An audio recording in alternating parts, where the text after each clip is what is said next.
sekarang ada di perpustakaan PNJ nih, tepatnya di satu ruangan yang kita bisa gunain buat bikin podcast. Nah, kita kenapa kita nggak gunain ruangan khusus? Karena baru launching ya, pertama kali bikin podcast kayak gini, belum bisa nih beli studio kayak Raffi Ahmad. Betul banget tuh Fitra. Kita masih newbie anjir. Iya.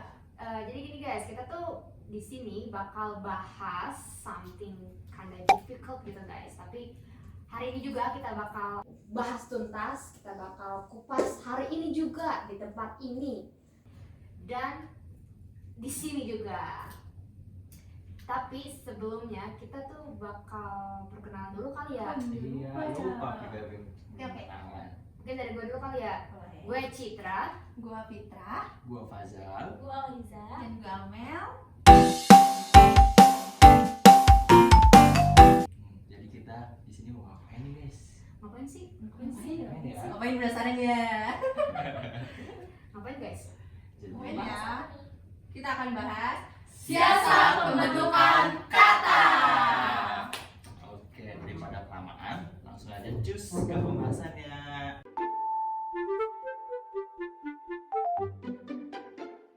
Nah, seperti judulnya, apa sih siasat kata itu?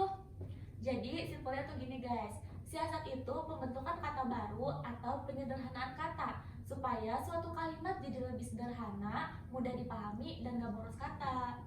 Bener banget tuh Li, apalagi dalam dunia jurnalistik tuh kita tuh nggak boleh sembarangan nulis kata. kayak rumus kubus, kayak panjang kali lebar kali tinggi, itu kan kayak ribet banget. Tapi itu kita Iya, ribet apa nih. harus memilih-milih kata supaya maknanya tuh lebih sampai ke audiens gitu. Iya, Mel, contohnya nih ya, misalnya ada kata orang yang suka bully, itu lu tinggal bilang aja pembuli atau perundung, jadi nggak usah terlalu boros gitu katanya, lebih simple, lebih sederhana, terus juga sama maknanya gitu. Siasat kata juga punya 3 poin penting nih. Yang pertama, bikin tulisan jadi singkat, padat, dan jelas. Dan yang kedua, jadi nggak boros kata. Dan yang ketiga itu, pembaca jadi tahu apa isi yang tulisan kita sampaikan. Gitu. Mantap banget, Zal. Berarti pembaca tuh jadi bisa lebih cepat paham gitu ya. Benar, Betul. jadi lebih cepat paham. Tanpa apa isi- cang-cicem. Ya, intinya jangan ribet deh kalau nulis itu. Oke, sekarang kita langsung aja ke pembahasan berikutnya gak sih? Boleh banget Boleh. tuh. Yaitu, kita akan bahas jenis-jenis siasat yang sering digunakan, kayak afiksasi, reduplikasi, komposisi, dan derivasi. Yuk kita simak pembahasannya. Yuk. Oke, jadi sini gue bakalan jelasin nih apa itu afiksasi. Afiksasi itu imbuhan kata nih. Jenisnya ada 4. Tahu gak, Jal? Nih, yang pertama tuh ada prefix, yang kedua ada suffix, dan yang ketiga tuh ada infix. Yang terakhir ada apa? Yang tahu? Enggak, Apa tuh Jal? Confix. Oh, gitu. Contohnya tuh apa aja ya? Apa? Oke. Confix. Kalau dari prefix sendiri itu imbuhan yang terletak di awal. Misalnya contohnya nih, menggambar, terus memasang, membaca gitu. Terus yang kedua ada suffix. Suffix itu imbuhan yang ada di akhir. Contohnya apa ya? Ada yang tahu nggak?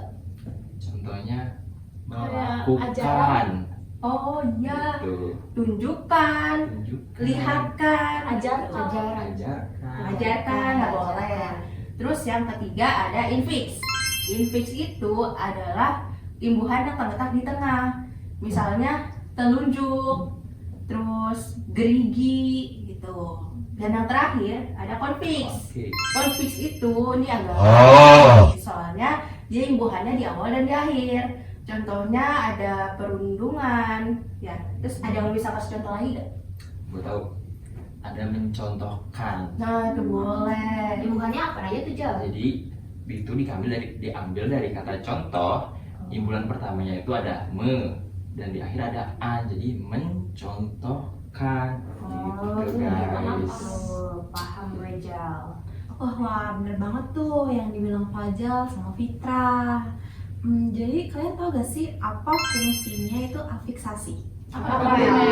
Afiksasi tuh kayak buat mengubah kelas kata. Misalnya kayak kata benda menjadi kata kerja. Misalnya lagi nih contohnya, yaitu kayak lukis jadi melukis gitu. Oh, gue paham sekarang nih. Afiksasi itu apa? Nah, buat sobat Jurkes, kalian udah paham belum ya tentang afiksasi itu apa? Udah paham belum? Pasti udah paham lah ya. Kalau belum paham, pantengin kita terus. Sip. Tonton berkali-kali ya. Iya dong. Betul banget tuh. Oke, mungkin kita bakal bahas ke Segmen selanjutnya ya. Iya. Materinya apa nih? apa tuh guys? Apa tuh? Oke, guys. Oke, lanjut aja. Next.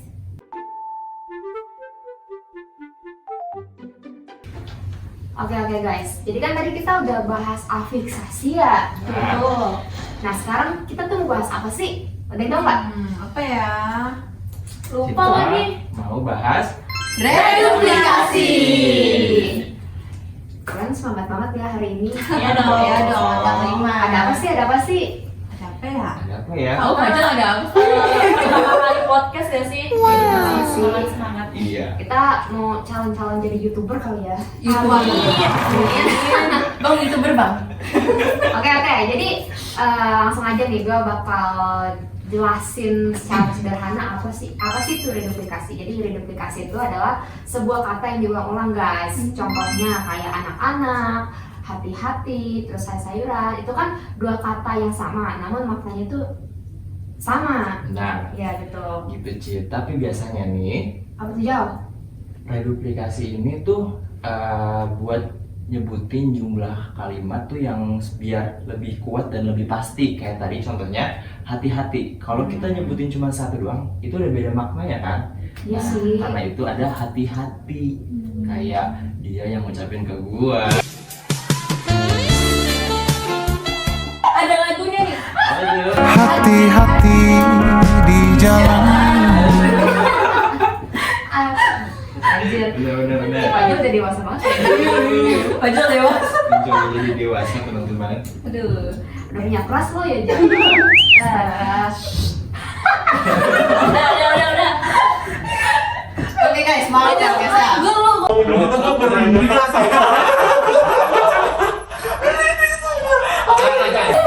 Jadi, aduh, masih ngakak ya. Bentar.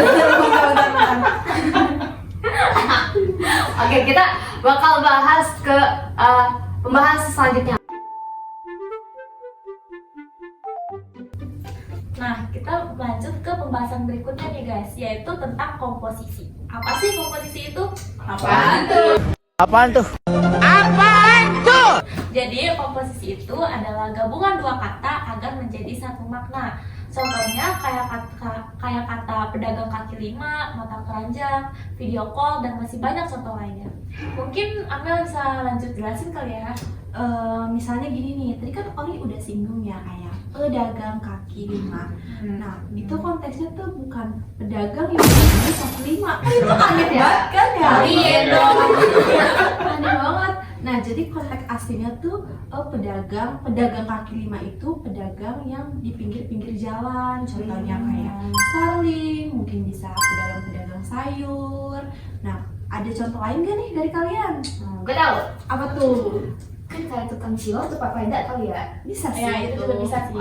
Aduh lapar. Jadi lapar nih. Iya, Iya. belum sarapan nih.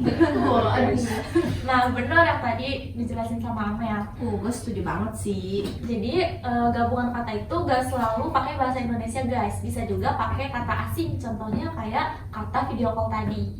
Oh, Gitu. Iya. I see, paham Dede, paham. Oke, terus gimana guys? Lanjut? Lanjut. Oke, sebelum lanjut nih ke pembahasan selanjutnya, ada yang tahu nggak sih teman-teman mungkin atau dari sini yang tahu derivasi itu apa sih? Apa sih? Apa sih itu? Aku pernah Dede penasaran. Keren banget. Oke, disensor ya guys ya.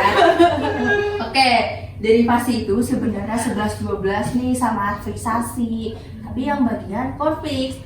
Jadi derivasi itu imbuhan yang ada di awal dan akhir kata. Tapi bedanya itu membentuk kata baru. Misalnya contohnya nih ya, kata awalnya kerja ditambahin dari unsur derivasi ini. Jadi pekerjaan di awalnya tambahin pe, terus di akhirnya tambahin an gitu. Oh gitu.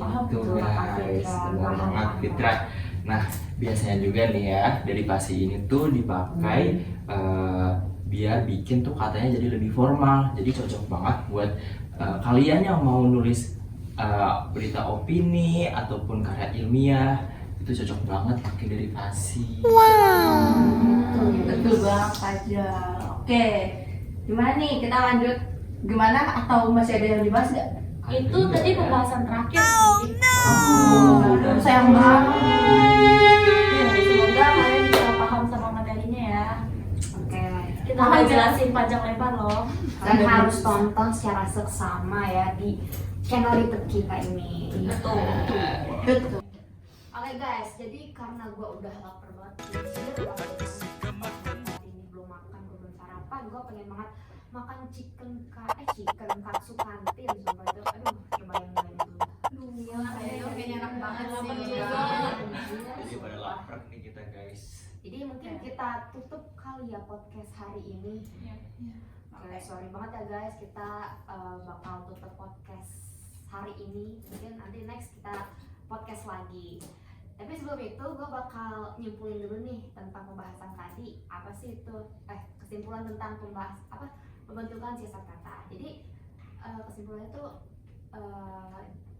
pembentukan siasat kata itu kayak layaknya sebuah alat nih ya, buat apa ya, ngebikin tulisan lo tuh jadi lebih simple atau sederhana, jelas, padat dan ngena aja gitu dibacanya.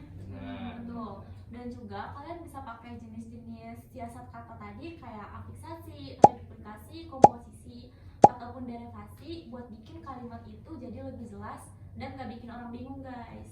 Nah, yang penting tuh jangan sembrono kayak buat milih kata, karena tuh cara lo ngomong tuh juga bisa nentuin gimana orang lain tuh nangkep maksud maknanya gitu loh. Kayak bahkan nih ada contohnya ya, kayak misalkan pas lo ngetik nih tapi tuh lo kayak nggak tertarik, tapi Iya, kalau bikin ilfil iya juga. tapi biasa aja tuh kayak apa gitu loh. Penting banget ya pemilihan kata tuh. Ya, dan juga kalau buat kalian nih yang biar kelihatan pinter juga berwawasan luas tanpa neko-neko, kalian jangan lupa pelajarin siasat kata ini. Itu buat Meledak. Jurusan jurnalistik juga nih, Iya, pahamin iya. banget nih, penting banget soalnya. Wajib banget ini guys. Oke guys, itu dari kami aja, dari kita. Dan Citra juga udah menahan lapar ya, pengen makan katsu di kantin tuh. Udah, kita tutup aja kali ya. Ya. Tapi sebelum itu promosi dulu kali ya. Oke, boleh. Jangan lupa subscribe, Subscribe ya. Like, comment, share Seluruh dunia guys. ke grup kalian semua. grup WhatsApp keluarga Keluarga, gua Fazal. gua Fitra. Gua Oriza, Gua Amel. Dan gue Citra. kita pamit undur diri. See you. See you. Bye-bye.